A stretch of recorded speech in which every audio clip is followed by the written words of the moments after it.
Now let's talk a little bit about pneumothorax. A pneumothorax is actually a collection of air in the pleura that displaces the lung and minimises its volume. In trauma we can get tension pneumothoraces, and they're due to a flap, the fact that air will enter the space but can't get out. Now pneumothorax can be either primary or secondary, but in trauma it's mostly due to fractured ribs or a penetrating injury. In an emergent reduction of a tension pneumothorax, we need a 14 or a 16 gauge cannula in the second intercostal space, mid-clavicular line, straight in.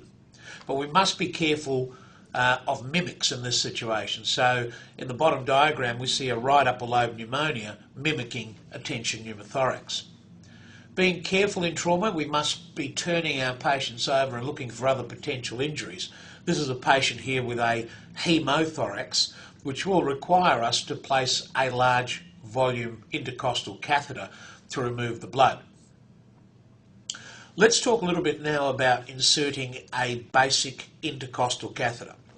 The patient needs to be placed in a comfortable condition. Usually the arm behind the head allows expansion between the ribs to allow greater access. We clean and use total aseptic technique and personal protection, of course, drape the area, and then we've predetermined the space which we're going to inject our local into. And then we inject some local under the skin, which is where we're going to cut. And then we can go far deeper, and remember that we track above the rib as we're putting the anaesthetic in, not below the rib, because the neurovascular bundle travels underneath each rib. And we can actually put the local anaesthetic in and use the syringe to go straight in, and we can look for bubbles coming up into the local anaesthetic that shows us that we are in the correct place.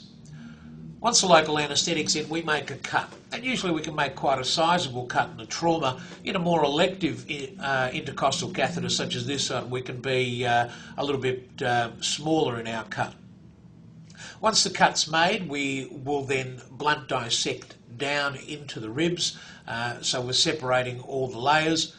And once that's done and we've blunt dissected down, we may in fact enter the cavity by going above the rib and dissecting.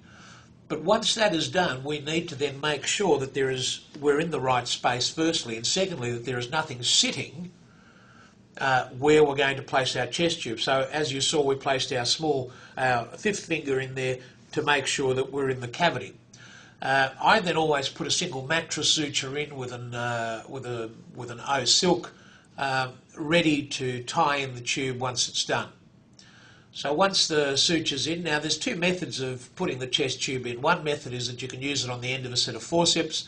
I in this case have elected to just place the chest tube in directly, and I can see the chest tube misting as the patient breathes in.